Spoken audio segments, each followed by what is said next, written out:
भारत माता की जय। अब मैं आपको हमारी नेहा अरोड़ा जी के बारे में कुछ बताऊंगी। नेहा जी हमारी बहुत ही डेडिकेटेड, एनर्जेटिक हमारे वार्ड 8 में से हैं। ये फॉर्मर बुक इंचार्ज वार्ड 8 की रह चुकी हैं। वार्ड 8 से ये मीडिया इंचार्ज हैं। वार्ड 8 की ये जनरल सेक्रेटरी हैं, जनरल सेक्रेटरी थी, और एट प्रेजेंट महिला मोर्चा में ये मीडिया इंचार्ज भी हैं और महिला मोर्चा में जनरल सेक्रेटरी भी हैं।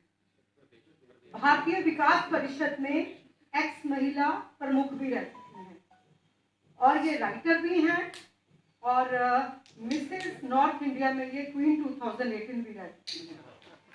इनकी क्वालिफिकेशन है कि ये आर्किटेक्ट हैं, MSc IT, MCA, और इन्होंने चाइनीज लैंग्वेज में भी डिप्लोमा हासिल किया है। इन्होंने MA हिस्ट्री कर रखी है and now at present she is pursuing MA English. तो मैं नेहा जी को आमंत्रित करूंगी कि वो हमें अवगत कराएंगी। उनका टॉपिक है आत्मनिर्भरता के साथ राष्ट्रीय सुरक्षा। तो नेहा जी हमारे बीच में आएंगी। धन्यवाद राखी।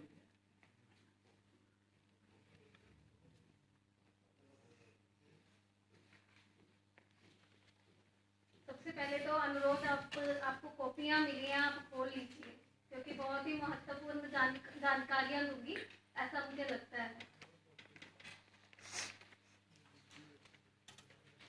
सभागार में उपस्थित भारतीय जनता पार्टी के शिल्पकारियों, महाज्ञानियों, महाअनुभवियों और कर्मठ कार्यकर्ता, आप सबको मेरा सादर प्रणाम। जैसा कि आप सब जानते हैं, कोई बात नहीं, काफी नहीं मिली तो चलेगा। जैसा कि आप सब जानते हैं कि आज और कल 2 दिवसीय जो ये शिविर लग रहा है, प्रशिक्षण शिविर लग रहा है, 11 बजे शुरू हुआ था आज भी, और ये 5 बजे तक चलेगा, और कल भी इसी जगह पे 11 बजे शुरू होगा और 5 बजे तक चलेगा।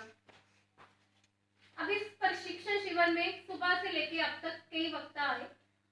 हर वक्ता आप तक अपने निर्धारित विषय को लेकर और एक निर्धारित समय को लेकर पूरी जानकारी अपने विषय पर जुटाने में लगा है कि कहीं कोई भूल चूक ना हो जाए, कोई महत्वपूर्ण जानकारी छूट ना जाए। ऐसे ही मेरी भी कोशिश अपने विषय को लेकर है,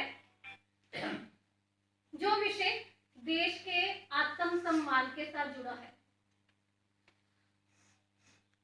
मेरा जो विषय वो विषय है जो हमें प्रेरित करता है कि हम स्वदेशी क्यों अपनाएं। ये विषय है ही ऐसा क्योंकि आन देश की शान देश की, भारत देश की हम संतान, आन देश की शान देश की, भारत देश की हम संतान, 3 रंगों से रंग तिरंगा, अपनी तो है ये पहचान। तो मेरा विषय है आत्मनिर्भरता के साथ राष्ट्रीय सुरक्षा। साथियों, हम सबको पता है कि जो हमारी भारतीय जनता पार्टी है, बहुत विशेषताएं हैं। क्या आपको पता है कि भारत में कुल कितने राजनीतिक दल हैं? दोस्तों, 1700 से भी अधिक राजनीतिक दलों के बीच में एकमात्र भारतीय जनता पार्टी ऐसा दल है जो सिद्धांतों के हिसाब से चलती है, सिद्धांतों के लिए ही लड़ती है। तभी तो हमारी भारतीय जनता पार्टी लोगों के दिलों तक अपना स्थान बना चुकी है। साथियों, औरतों को आरक्षण देने वाली, 33% आरक्षण देने वाली ये हमारी भारतीय जनता पार्टी है। और हमारी भारतीय जनता पार्टी का जो बेस जनसंघ है, और आप सब जानते हैं कि 1977 से पहले हमारी भारतीय जनता पार्टी को भारतीय जनसंघ के नाम से जाना जाता था। डॉक्टर श्यामा प्रसाद मुखर्जी और दीनदयाल उपाध्याय जी के नामों से तो आपको भली भांति परिचित है। ये वो लोग हैं, ये वो सैनिक हैं जिन्होंने अपने खून का कतरा कतरा देश के नाम किया और आने वाली पीढ़ियों को, आज तक की पीढ़ियों को, आने वाली पीढ़ियों को ऐसा सबक देंगे कि वो एक अच्छे रास्ते पे, सिद्धांतों के रास्ते पे चले। दोस्तों, 1951 में दशहरे वाले दिन जनसंघ की स्थापना हुई। 1954 में, ज्यादा बीच का समय ना बताते हुए, विषय के अनुरूप 1954 में भारतीय जनसंघ की दूसरी बैठक मुंबई में हुई। ये वो बैठक थी जब खुलेआम पूरे जोर शोर से स्वदेशी पर बल दिया गया।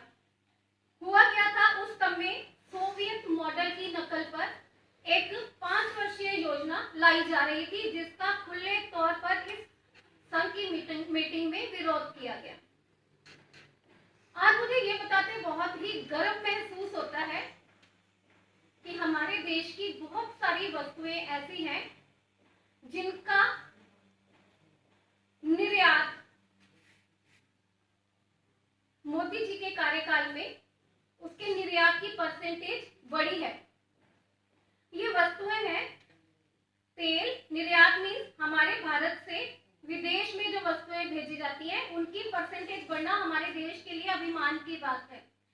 जैसे तेल, रत्न, आभूषण, सिले सिलाए वस्त्र, कंप्यूटर एक्सेसरीज, मशीनरीज, कार्बनिक रसायन, विद्युत मशीनरी उपकरण, लोहा, इस्पात, फार्मास्यूटिकल, जो कि इस कोरोना के दिनों में भी जिसकी बहुत डिमांड थी, cycle, handmade item, sports item, साड़ियां, चमड़े का सामान और न जाने क्या क्या, ये सब कुछ इनका निर्यात जो बढ़ा है मोदी जी के कार्यकाल में बढ़ा है। कुदरत भी हमारे देश के ऊपर बहुत मेहरबान है। ये हमारे नरेंद्र मोदी जी की कार्यकुशलता भी है, कार्यशैली है, जिसके कारण हमारे भारतवर्ष की कितनी करोड़ जनसंख्या है, 125 करोड़ जनसंख्या, उसको भी इन चीजों की पूर्ति हुई और ये सामान हमारे देश से बाहर भी गया और हमारी इनकम भी जनरेट हुई। चलो कुछ हम अब बीता वक्त याद कर लेते हैं। याद करो वो वक्त जब मनमोहन सिंह जी की सरकार थी। हम देश की सुरक्षा की बात कर रहे हैं तो हम याद करते हैं वो समय। ये क्रिटिसाइज करना नहीं है, ये याद करना है। अच्छा बुरा पल हम याद करते हैं, ये यादें हैं जो हम बांटेंगे। याद करते हैं मनमोहन सिंह जी के समय की, जब पाकिस्तान के नवाज शरीफ जी ने बोला था अमेरिका जाके कि जो हमारे प्रधानमंत्री के लिए शब्द बोले थे कि ये तो देहाती औरत है, ये इमेज थी हमारे प्रधानमंत्री मनमोहन सिंह जी की, जो कि नवाज शरीफ ने अमेरिका में बोली थी, क्योंकि वो कहते थे ये बार बार अमेरिका से हमारी शिकायत करने आ जाते हैं।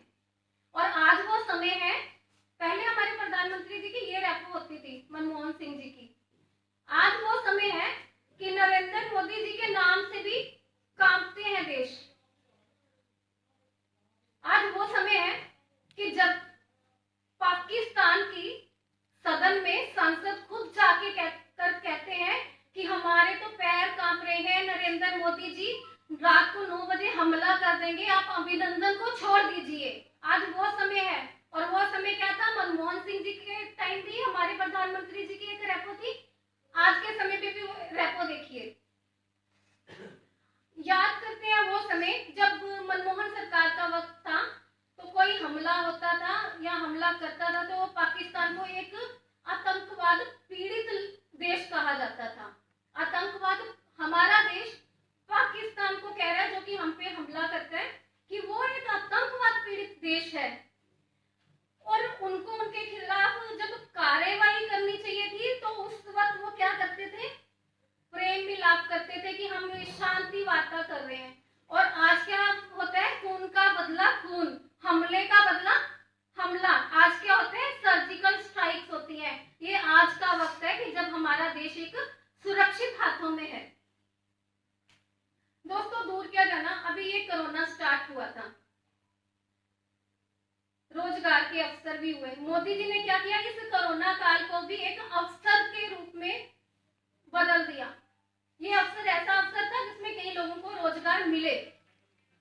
लेकिन यही कोरोना अगर कांग्रेस कॉल में आया होता तो मुझे ये लगता है कि अफसर तब भी होते, वो सरकार भी निकालती अफसर, बट वो अफसर लोगों के लिए ना होते, वो अफसर सिर्फ कांग्रेसी लोगों के लिए होते कि यहाँ से कमा ले, वहां से कर ले, यहाँ घोटाला कर ले। तब घोटाले क्या होने थे? पीपीई किट घोटाला, मास्क घोटाला और ना जाने क्या क्या। और इसका ट्रेलर तो राजस्थान में आपको मिल गया होगा, जहाँ पे SMS नाम का एक हॉस्पिटल है, वहां से 2.5 लाख N95 मास्क गायब हो गए और कांग्रेस सरकार कहती है हमें तो पता ही नहीं वो कहाँ गए।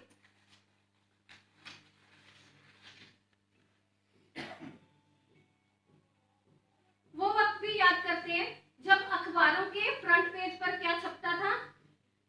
कोयला घोटाला, हवा घोटाला, जमीन घोटाला, हर जगह घोटाला ही घोटाला। और आज क्या छपता है कि विजय माल्या ट्विटर पर एक ट्वीट करके रो रहा है कि अरे मैंने गबन उतना नहीं किया था, उससे ज्यादा तो मेरी संपत्ति भारत में जब्त कर ली गई, भारत सरकार में मेरी संपत्ति जब्त कर ली गई। ऐसी अब विजय माल्या ट्वीट करता है। अब कुछ पिछली बातें भी हमने याद करी, अब हम एक रोजमर्रा की जिंदगी पे आते हैं। हम क्या करते हैं? हम बाहर पार्कों में घूमते हैं, सैर करते हैं, हम चौपाल में बैठते हैं, हमारे साथ हर तरह के लोग होते हैं, हम बातचीत करते हैं। तो उसको करना चाहिए, ऐसा नहीं कि कोई कांग्रेसी मित्र है तो उससे हम इसलिए दूर हो जाएं कि हम बीजेपी के हैं। नहीं, वार्तालाप करें, लेकिन उस वार्तालाप में ये हो, उसको ये पूछा जाए कि भैया हिंदुस्तान तो हुआ था आजाद 1947 में, चलो तुम मुझे बताइए कि 47 से लेके जब तक कांग्रेस का कार्यकाल रहा, उपलब्धियां बताओ कि 47 से लेके 2014 तक अटल जी के कार्यकाल को अगर बीच में से निकाल दे तो उस दौरान तुम्हारी खुद की उपलब्धियां थी क्या? ये तो वार्तालाप है, बहस नहीं। उससे सिर्फ हमने पूछना है कि भैया हुआ क्या। उससे ये भी पूछना है कि 1947 से पहले देश में इतना खजाना था, तुम्हें देश तो हमने सौंप दिया, सरकार को सौंपा, जवाहरलाल नेहरू को सौंपा, बट 1947 से पहले या उस समय हमारे देश में जो कुछ भी था वो कहाँ गया? ये तो नॉर्मल बात है, हम पूछ सकते हैं, हिसाब पूछ सकते हैं, या बातचीत में हम बात कर सकते हैं। गर्व से हम कहते हैं कि मोदी जी के आने के बाद बहुत डिफरेंसेस आए हैं, आयात परसेंटेज बढ़ी है, बट फिर भी मुझे ये बताते हुए बहुत ही दुख हो रहा है कि देश में जो सेना रक्षा के लिए जो भी सामग्री आती है, जो भी इक्विपमेंट आते हैं, 80% से ज्यादा आज की डेट में भी आयात होता है, मतलब दूसरे देशों से हमारे हिंदुस्तान में मंगाया जाता है। मोदी जी इसके लिए बहुत प्रयास कर रहे हैं कि इस परसेंटेज को कम किया जाए और निर्यात की परसेंटेज को बढ़ाया जाए। और एक सच्ची बात आपको बताती हूँ कि कांग्रेस के मैं क्यों कंपेयर कर रही हूँ, किसी को क्रिटिसाइज नहीं कर रही, ये एक सच है, ये एक फैक्ट है जो हम जिसका हिसाब हम मान सकते हैं। इसमें ऐसा नहीं कि हम किसी की निंदा कर रहे हैं या किसी की चुगली कर रहे हैं, ऐसा कुछ नहीं है। हमारे हिंदुस्तान में 20,000 मेगावाट बिजली के कारखाने थे जो बंद रहे कांग्रेस काल में। आप पूछिए कि भैया वो क्यों बंद रहे? जो कारखाने थे बंद रहने के कारण रोजगार खत्म हुआ था, बेरोजगारी आई थी। कोयला घोटाला उसी वक्त का है, खादान घोटाला उसी वक्त का है। उनसे पूछिएगा भी, सोनिया गांधी की सरकार से पूछिए, उनके जो वॉलंटियर्स हैं उनसे पूछिए कि भैया पता तो करो जिस पार्टी से तुम बिलोंग करते हो कि ये क्यों बंद रहे थे। उनके पास जवाब कोई नहीं होगा। जब सुप्रीम कोर्ट में इसकी अर्जी लगी तो सुप्रीम कोर्ट के पास भी वो लोग जवाब नहीं। आप महामंत्री कृष्णकांत जी, आप पीछे जाके बातचीत कर लीजिए। सुप्रीम कोर्ट से जब पूछा गया तो सोनिया गांधी सरकार ने क्या कहा कि हमारे पास फाइल गुम हो गई है। ये सुप्रीम कोर्ट को उन्होंने एक रीजन दिया, तो ये रीजन जस्टिफाइड नहीं था। तो ऐसे रीजन से कहां से हमारा भारत आत्मनिर्भर होता। जैसे कि राखी जी ने भी बताया कि मैं एक लेखिका भी हूँ, पता है शायद आप लोग जानते भी हैं कि मैं एक लेखिका हूँ और कविताएं लिखती हूँ। तो मैं किताबें पढ़ती भी हूँ। जो कोई भी रक्षा, देश की सीमा से रिलेटेड क्या घपले कांग्रेस सरकार ने किए उसको पढ़ना चाहता है तो वो खुफिया तथा सुरक्षा तंत्र से जुड़ी हुई किताबें नेट में सर्च करके वो पढ़ सकता है, उनको फिर पता लगेगा आप लोगों को कि कैसे कैसे घोटाले सीमा को लेकर हुए, क्यों हमारे देश की जो बॉर्डर है वो वीक रह गए, क्यों ऐसे हमले होते हैं और क्यों मतलब कुछ देश अपने आप को ज्यादा हमसे ऊंचा समझने लगे, उसके पीछे रीजंस थे क्या। अब एक और बात की तेजस विमान का आप सबने सुना है, हम लोग तेजस विमान लाए, हम मतलब मोदी जी की सरकार तेजस विमान लाई, जिसका नामकरण किसने किया था, अटल बिहारी वाजपेयी जी के कार्यकाल में इसका नामकरण हुआ था। अटल बिहारी वाजपेयी जी ने ही इसका नाम चूज किया था। और तेजस विमान एक भारतीय विमान है जिसमें बहुत सारी जो इसकी एक्सेसरीज है वो इंडिया मेड है। और जब तेजस विमान लाए या हम राफेल लाए तो कांग्रेसियों ने क्या टिप्पणी की, क्या मजाक बनाया, वो कहते कि ये तो मोदी जी क्या करते हैं, पब्लिसिटी करते हैं, हम भी लाते थे, हम तो इतनी नहीं करते थे।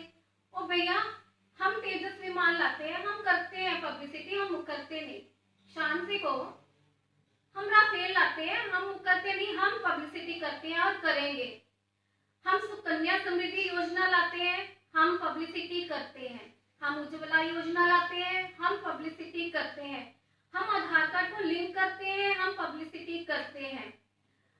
हम डीमोनेटाइजेशन कराते हैं जिसमें तो वोट बैंक का बहुत बड़ा खतरा भी था, फिर भी हम पब्लिसिटी करते हैं। और हम जब भी कोई अच्छा काम जो देश के बेनिफिट के लिए होगा हम पब्लिसिटी करेंगे। पर तुम ये बताओ, तुम ऐसी क्या चीज लाए कि तुमने पब्लिसिटी नहीं की, और कौन सी चीज ऐसी हिडन में लाए थे कि जिसकी पब्लिसिटी तुम करना चाह रहे थे और तुम्हारी अखबार वालों ने उस वक्त करी नहीं, जो कि तुम्हारा खुद के खरीदे हुए अखबार थे बहुत सारे। और ये लोग अब भी देश की सुरक्षा की बात करते हैं। तो मैं आपको एक किस्सा याद कराती हूँ। किस्सा क्या, ये एक दर्दनाक जो हमारे देश का जो कहते हैं बिल्कुल काला समय जो था, समझ गए होंगे कुछ लोग, 1984 का पीरियड याद करिए। मैं खुद गुरदासपुर से बिलोंग करती हूँ, पठानकोट गुरदासपुर, अमृतसर ये बेल्ट मेरी है। गुरदासपुर से मैंने 10th तक की है। और तब मैं बहुत छोटी थी जब ये 1984 के दंगे हो रहे थे। आतंकवाद को बहुत करीब से देखा हमने। बम फटते थोड़ी सी दूर थे, क्योंकि बम पास फटा होता तो शायद मैं नहीं होती, लेकिन धुएं उड़ते हमने देखे। आतंकवादी इतनी बड़ी बड़ी गन लेके तब घूमते थे, छोटी गन वाले आतंकवादी हमने नहीं देखे, तब बहुत बड़ी होती थी। हमने ऐसे भागते देखे। तो उसकी दहशत आज भी हमारे मन में है। और दर्दनाक दहशत है कि जब कोई अपने दोस्त, अपने मित्र हमें दोबारा नहीं मिले उस हादसे के बाद। 3000 से ज्यादा बेकसूर सिख दिल्ली में मारे गए। 17,000 से ज्यादा ऑल ओवर इंडिया मारे गए। उनका कसूर था क्या? कुछ कसूर नहीं था। सिर्फ एक ऑर्डर, इंदिरा गांधी। और क्या थी मास्टरमाइंड किसके थ्रू हुई? ये गेम किसके थ्रू? भिंडरा वाला। तो ये था किसने कराया? इंदिरा गांधी। क्यों फेलियर रहे? क्यों वो दंगे नहीं रुके? क्यों वो बढ़ते गए? क्यों हमारे इतने करीबी भाई, इतने करीबी माताएं, वो कैसे हमसे दूर चले गए? मोदी जी के आने के बाद देश में कभी सुना इतना बड़ा कुछ भी मिस हैपनिंग हुई? छुटपुट होती है, वो नहीं होनी चाहिए, रुक जाएगी, लेकिन ऐसे नहीं हुआ कि हमारे हिंदुस्तानी मारे जाएं। विदेशियों का भी इतना सम्मान होता है हमारे भारत में। अंदरूनी और बाहरी दोनों सीमाएं हमारे मोदी जी के हाथों में सुरक्षित हैं। चाइना और पाकिस्तान, जिसको हम अपने बहुत बड़े दुश्मन मानते हैं, चाइना बैक एंड में रह के वार करता है, वो पैसे से बहुत कुछ खरीद लेता है। पाकिस्तान फ्रंट में आके घुसने की कोशिश करता है। पर आज जब भी पाकिस्तान का कोई भी अटैक फील भी होता है, उस फीलिंग से पहले मोदी जी अपना plan B, plan C, plan D सब तैयार करके बैठे होते हैं। एक और बात मुद्दा हम करते हैं कि हम भारतीय जनता पार्टी वाले बहुत भोले से हैं, मुझे ये लगता है, क्योंकि मैं खुद भी भारतीय जनता पार्टी से हूँ। हम जब दोस्ती मित्री का हमें बहुत शौक है कि हम लोग इकट्ठे बैठे, ग्रुपिज्म हमें अच्छा लगता है। ऐसा नहीं ग्रुप 2-3 अलग कर लीजिए, ऐसा नहीं, हमें अच्छा लगता है जब हम इकट्ठे बैठते हैं, इकट्ठे खाना खाते हैं, बैठते हैं, बातचीत करते हैं, कांग्रेसी मित्रों के साथ या कोई भी पार्टी वाले मित्रों के साथ बैठते हैं। तो क्या है कि हम बातचीत करते हैं हमें ना बड़ी शर्म सी आती है। ये बजाज अंकल मेरे सामने है, इनके साथ तो बहुत बार ये काम कहते हैं, जब तो मैं करवा देती हूँ तो फोन उठाती हूँ एक ही रिंग पे। जब मुझे लग रहा होता है कि हाँ 2 दिन डिले हो गया तो तीसरी बार अंकल जी ने फोन करना है कि जब तक होगा नहीं कि अंकल जी को मैं क्या मुंह दिखाऊंगी, जब तक इनका काम नहीं हो जाता हमें अच्छा नहीं लगता, हम फिर कोशिश करते हैं। लेकिन ये अगर हम ये आपस में बातचीत करें ना उन मित्रों के साथ, वो कहेंगे वो छाड़ यार, तेरे को क्या लेना देना, जो काउंसलर चुना गया वो करा देगा काम, तू ऐसे टेंशन लेगा नहीं, ऐसे होता है। लेकिन हम फिर कहते हैं कि भैया काउंसलर जो है वो हमारी पार्टी का चेहरा है, हमारी पार्टी एक परिवार है, वो काउंसलर है, हम भी हैं, हम साथ में हैं और हमें लोगों ने वोट दिया है। जब भी वो काउंसलर डिसाइड होता है सबको पता है पार्टी का एक चेहरा होता है, कई बार ऐसा चेहरा आता है जिसको हम नहीं जानते, वो हमारे एरिया के लिए भी नया होता है, लेकिन हम वोट देते हैं क्योंकि वहां के कार्यकर्ताओं के चेहरे को देखकर। जब हम काम नहीं करेंगे तो हमारे अगले जो भी कैंडिडेट होगा उसको वोट मिलेगी कैसे, हमारी पार्टी रहेगी कैसे। हम तो भाई इसलिए कराते हैं, दूसरा हमें अपने देश से प्यार है, हमें अपनी भाईचारे से प्यार है और हमें काम से प्यार है, इसीलिए हमें टेंशन होती है जब तक कोई काम हो नहीं जाता। अब फिर आते हैं घूम के वही कांग्रेस और हमारी बात, उनसे एक मुद्दा छेड़िए कि दोबारा से उनसे छेड़िए कि यार बात करते हैं, चलो 1947 से लेके 2014 तक क्या क्या काम हुए। फिर उनसे काम ना बता पाए तो कहना कि अरे इतनी देर तुम्हारी सरकार रही तो जाति भेदभाव दूर क्यों नहीं हुआ, हो जाना चाहिए था, ये कोई कम समय नहीं था जाति भेदभाव दूर करने के लिए। आतंकवाद दूर क्यों नहीं हुआ था इतने समय में, किसने रोका था कि तुम देश प्रेम की भावना ना पैदा करो, इतने 60 साल क्यों लग गए इन चीजों को दूर करने में, और मोदी जी के आते ही ये सब चीजें एकदम से कैसे बदल गई। छोटी सी बात करना कि चलो बाहर की सुरक्षा की बात नहीं करते, हेलमेट नहीं बता दो कि हेलमेट अब जरूरी हुआ, पहले भी हमारे सिर पे हमारे पास 2 व्हीलर थे चलाते थे पर कंपल्सरी नहीं था, ट्रैफिक वालों से डर नहीं लगता था, आपको क्यों डर लगता है। और भैया आप डर इसलिए लगता है कि सेंटर में मोदी सरकार है, आगे वो पास करते हैं कानूनों को और कानून आगे फिर इम्प्लीमेंट होते हैं और वो स्ट्रिक्टली इम्प्लीमेंट होते हैं, इसलिए हमें डर है, हमें खुद को डर है। हम भारतीय जनता पार्टी के हैं फिर भी हम सीट बेल्ट भी लगाते हैं गाड़ी की, हेलमेट भी डालते हैं, पर उनके समय में ये छोटी छोटी चीजें भी क्यों नहीं थी। अब क्या है कि उनसे एक और मुद्दा छेड़ना पल्ला झाड़ेगा आपसे कि छोड़ यार ये क्या बातें, हम कोई मूवी की बात करते हैं या कोई करते हैं। और आप एक बात कहना, 1947 से जवाहरलाल नेहरू जी आ गए, राजीव गांधी, इंदिरा गांधी, बीच वाले में अभी छोड़ देती हूँ, अटल बिहारी जी को छोड़कर मनमोहन गांधी, ये सारे आए, सोनिया गांधी जी की है ना, सारे इशारे पर सब आए। लेकिन सेना ने क्या मांगा था, सेना ने ना जवाहरलाल नेहरू जी के टाइम से अपने लिए कुछ मांगे रखी थी, लिखित रूप में जो थी वो फाइलों में दबा दी गई। लेकिन 2009 में सरकार उठी की थी, 2009 में एक खुलेआम डिमांड की गई 1.5 लाख बुलेट प्रूफ जैकेट्स की, जो कि सेना के लिए बहुत जरूरी थी। उनको पूछो कि तुम्हारे इतने लोग आए गए तो सेना को कितनी बुलेट प्रूफ जैकेट दी, 1000, 2000, 3000, 5000, 10,000, कोई जवाब नहीं होगा क्योंकि जैकेट्स कितनी मिली थी, 0 जैकेट ही नहीं मिली। मोदी जी 2014 में आए, 2016 में 50,000 जैकेट, 2018 में 1 लाख जैकेट, 1.5 लाख जैकेट मोदी जी के आने पर सेना को मिली। तेजस विमान की मैं बात कर रही थी, तेजस विमान जो है वो ऐसा विमान है जो देश में बना है और इसको पूरा करने में शर्म की बात है, खुशी की बात नहीं है, 36 वर्ष लगे। और हमारी सरकार कितना समय रही, अटल जी का समय और हमारा समय डाल लीजिए, बाकी समय निकाल दीजिए। अटल जी ने इसका नामकरण किया, बाकियों ने क्या किया।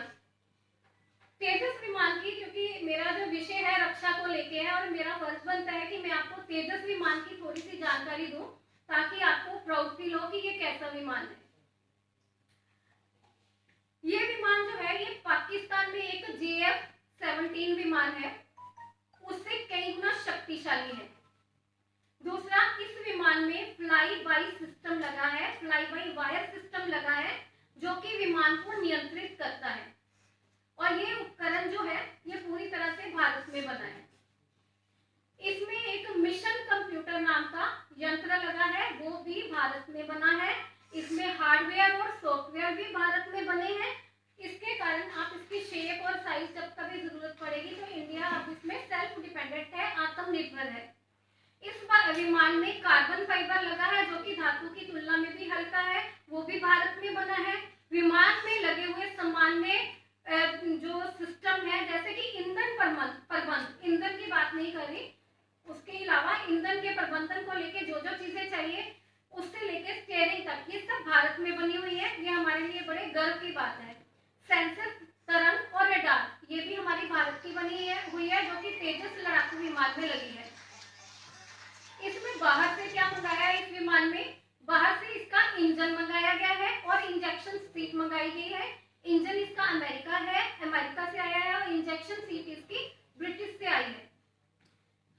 और इस विमान की खासियत है कि 300 करोड़ रुपए इस पे खर्च हुए, 12 टन वजन, 13.2 मीटर लेंथ, 8.2 मीटर चौड़े पंख, 4.4 मीटर ऊंचाई, 1350 किलोमीटर पर आवर इसकी स्पीड है। और इसकी मेन खासियत ये है कि ये जैसे हम वीडियो गेम को ऑपरेट करते हैं तो इसको, ये नहीं कि मैं यहाँ से ऑपरेट कर लूँ, उनके सिस्टम्स लगे हैं, उसी की भांति इसको ऑपरेट किया जा सकता है उनके चैनल्स में बैठकर।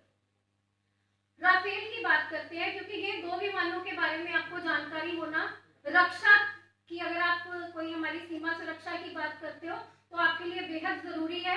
तेजस विमान हमारा विमान है क्योंकि वो हमारे इंडिया में उसकी बहुत सारी चीजें लगी हुई हैं जो बनी हुई है। राफेल रखने वाला देश जो है हमारा चौथे नंबर पे आता है जिसके पास राफेल है। और राफेल की क्या है खासियत कि ये चीन, चाइना से हमें डर है। देखिए, हमें हमारे पड़ोसी के अगर हमारा खतरनाक है तो उससे खतरनाक हमारे पास हथियार हो, हम थोड़ा सा बेनिश्चिंत रहते हैं। तो राफेल रखने से हम चाइना से थोड़े बेनिश्चिंत हो गए हैं। J-20 लड़ाकू विमान चाइना के पास है तो राफेल हमारे पास है। और ये राफेल लेने से वायुसेना का मनोबल बढ़ा है। इस राफेल में एक हैमर टेक्निक लगी है जिससे आप किसी भी बंकर को, कोई भी सख्त प्लेस है उसको आप तहस नहस कर सकते हैं। राफेल में अटैचमेंट्स है जिसमें आप बहुत पावरफुल बम अटैच कर सकते हैं और कहीं के कहीं भी दाग सकते हैं। और ये राफेल की खासियत है कि ये रडार को भी चकमा दे सकता है और शत्रुओं को पता लगने से पहले उसके एरिया पर हमला हो चुका होता है। भगवान करे इसको जरूरत हम ना करें, मतलब शांति रहे पूरे विश्व में। और 400 करोड़ से ज्यादा इसकी सिर्फ मेंटेनेंस पर खर्च आया, जिसमें शेल्टर वगैरह ये सारा जहां इसको रखेंगे। अंत में मैं आपको एक जानकारी देकर अपना विषय समाप्त करूंगी। FDIC, जो कि इसकी जानकारी देना बहुत ही महत्वपूर्ण था, फॉरेन डायरेक्ट इन्वेस्टमेंट। हमारे बॉर्डर से हमारा क्या होता था पहले, एक हमेशा ये रहता था कि विदेशी कंपनियां हमारे भारत में आ जाएंगी। अभी भी वहम है कुछ लोगों को, हमारा देश फिर अंग्रेजों की तरह जैसे थे गुलाम हो जाएगा, ऐसा अब नहीं होने वाला। कोरोना के काल में क्या हुआ था कि हमारे शेयर डाउन गए, उसको देखते हुए FDIC जो है फॉरेन डायरेक्ट इन्वेस्टमेंट में कुछ चेंजेस करके उसको इम्प्लीमेंट कर दिया गया है। वो चेंजेस क्या है कि पहले क्या होता था कि अगर कोई विदेशी कंपनी हमारे देश के शेयर खरीदती थी और 10% तक से कम होते थे तो कोई इतना इफेक्ट नहीं पड़ता था। जैसे वो शेयर 10% से 11 होते थे तो उस कंपनी की इन्वॉल्वमेंट बन जाती थी। बट वो शेयर अगर 50% से ज्यादा हो जाते थे तो वो कंपनी ये समझे कि आधी मालिक हो जाती थी और बीच बीच में बहुत सारे अपने डिसीजंस देती भी थी, बहुत ज्यादा हस्तक्षेप करती थी। तो मोदी जी ने अब ये सारी चीजें खत्म कर दी। उन्होंने कहा कि बॉर्डर एरिया, क्योंकि हमें खतरा बॉर्डर एरिया के देशों से ज्यादा है, उन्होंने कहा कि इसमें एक कानून पास किया कि बॉर्डर एरिया से के साथ लगते जो देशों के लिए अगर इन्होंने 10% से ज्यादा इन्वेस्टमेंट करनी है तो उनके लिए गवर्नमेंट से इसको पास कराना बड़ा जरूरी है। गवर्नमेंट के नियमों को का पालन करना होगा और ये सारे नियम डिफेंस को मद्देनजर रखते हुए होंगे। और इन सब जानकारियों के साथ मैं आशा करती हूँ कि सुरक्षा के साथ आत्मनिर्भरता विषय आपके दिल को पसंद आया होगा और कुछ समझ भी आया होगा। तो कुछ बातों के साथ कि आइए स्वदेशी अपनाकर अपने देश के लोगों को रोजगार दें, क्योंकि अगर हम स्वदेशी अपनाएंगे तो हमारे देश में कारखाने चलेंगे, कारोबार बढ़ेगा। कारोबार बढ़ने से पैसा आएगा देश में और वो पैसा हमारे देश की रक्षा और सुरक्षा के लिए प्रयोग हो सकता है। धन्यवाद। कविता भी पढ़ाना चाहिए है मैडम, कविता छोटी